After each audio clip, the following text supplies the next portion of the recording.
আসসালামু আলাইকুম। কুকিং হাউজে সবাইকে স্বাগতম জানাচ্ছি আমার আজকের রেসিপি দেখার জন্য। মিষ্টি কুমড়া দিয়ে দারুণ মজাদার একটি রেসিপি নিয়ে চলে এসেছি। আজ রান্না করব মাছ দিয়ে মিষ্টি কুমড়ার ঝোল। মিষ্টি কুমড়ার এই ঝোলটা খেতে অসম্ভব রকমের টেস্টি এবং মজাদার হয়।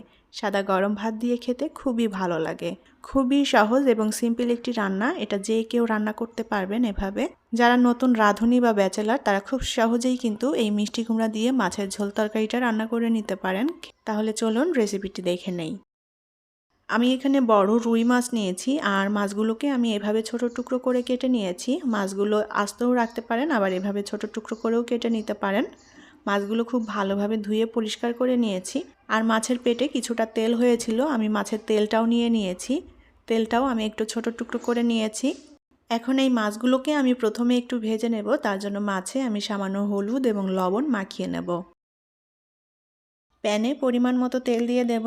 তেলটা গরম করে নিয়ে এখন এর মধ্যে মাছের টুকরোগুলো দিয়ে আমি মাছগুলোকে ভেজে নেব। সাথে আমি মাছের তেলটাও দিয়ে দিচ্ছি, তেলটাও একটু ভেজে নেব। এপিট ওপিট উল্টাপাল্টা করে দিয়ে মাছগুলোকে আমি হালকা লালচে কালার করে ভেজে নেব। খুব বেশি কড়া করে ভাজবো না। আবার এই মাছটা কিন্তু কষিয়েও রান্না করা যায়।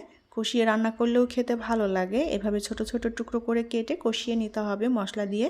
তো আমি মাছগুলো খুব ভালোভাবে ভেজে নিয়েছি এপিট ওপিট উল্টাপাল্টা করে দিয়ে। এখন মাছগুলো তেল থেকে তুলে নেব। এখন এর মধ্যে দিয়ে দেব পেঁয়াজ কুচি। বড় সাইজের একটা পেঁয়াজ কুচি করে নিয়েছি।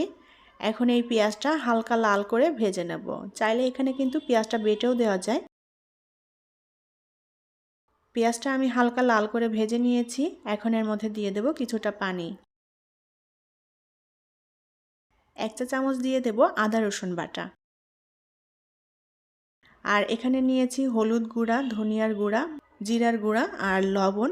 আমি সব কিছু হাফ চা চামচের মতো নিয়েছি আর লবণটা শুধু নিয়েছি স্বাদ মতো।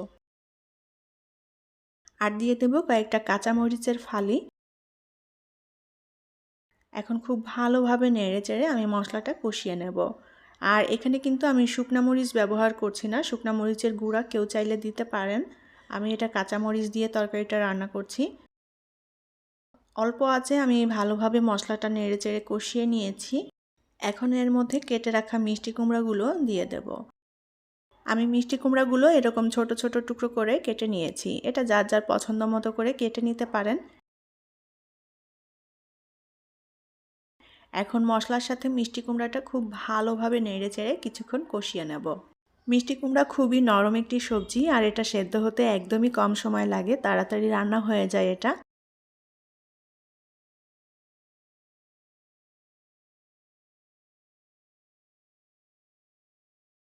আমি মশলার সাথে 3-4 মিনিট ভালো মতো মিষ্টি কুমড়াটা কষিয়ে নিয়েছি।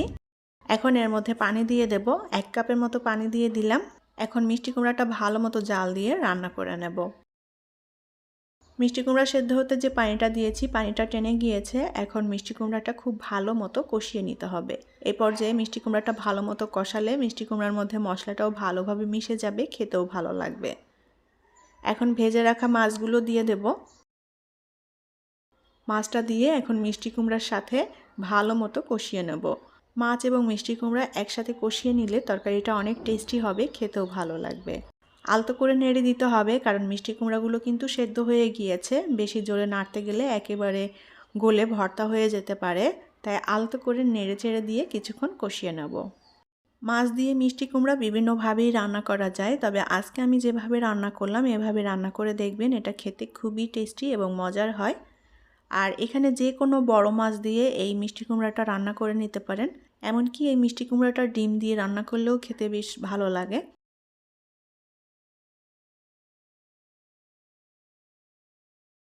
তো আমি খুব ভালো মতো মাছ এবং মিষ্টি কুমড়া একসাথে কষিয়ে নিয়েছি। এখন এর মধ্যে পরিমাণ মতো ঝোলের পানি দিয়ে দেব। যে যতটা ঝোল রাখবেন সেভাবেই পানিটা দিয়ে দিতে হবে। আমি মিডিয়াম ঝোল রাখবো। তো ঝোলটা ভালো মতো ফুটে উঠেছে, একবার আলতো করে নেড়ে দিলাম। এখন এর মধ্যে দিয়ে দেব 1 চা চামচ পরিমাণ টালা জিরার গুঁড়া।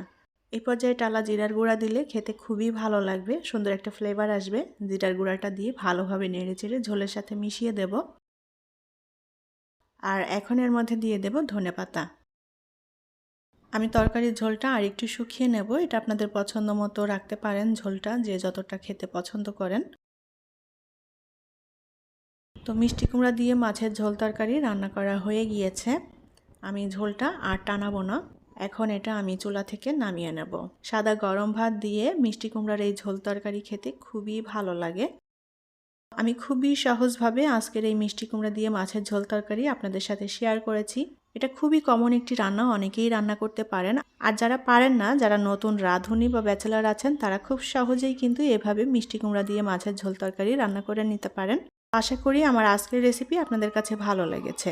পরবর্তী রেসিপি দেখার আমন্ত্রণ জানিয়ে আজকের মতো বিদায় নিচ্ছি। ভালো থাকবেন সবাই। আল্লাহ হাফেজ।